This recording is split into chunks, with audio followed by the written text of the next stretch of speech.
好緊張嘅，因為其實我成日都好緊張嘅。咁我都擔心我上到去個情緒嘅。其實我覺得我係接受咗，但係個問題有時可能真係要去到嗰個位嘅時候，再面對翻。咁始終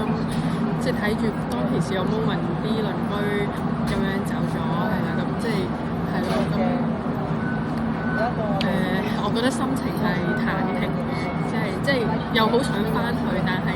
另一方面就會有唔知翻到上去係點嘅環境啦。咁呢段時間都好努力咁去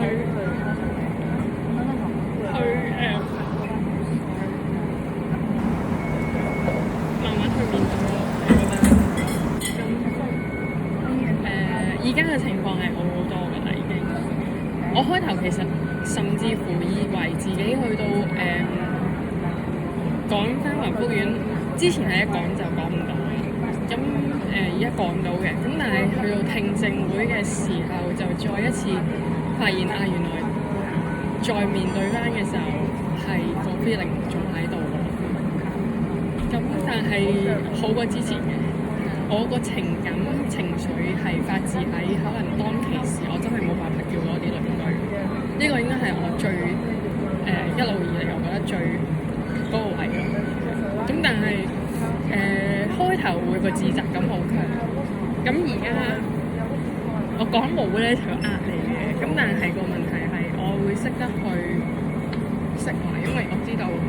冇辦法，因為可以做嘅就係咁多。有啲嘢係你想做都做唔到。其實呢段時間我都有經常翻嚟，我可以去望住佢，可以去，我甚至乎特登攞望遠鏡同我老公翻嚟睇我哋間屋，睇下裏邊會唔會仲有啲乜嘢喺度啊咁樣樣。咁始終我哋住得低層咁樣，我 OK 嘅，係啦，望住佢啊，嗰樣嘢 OK。我會覺得我個人咯，即係我自己會覺得，如果我要去面對翻呢樣嘢咯，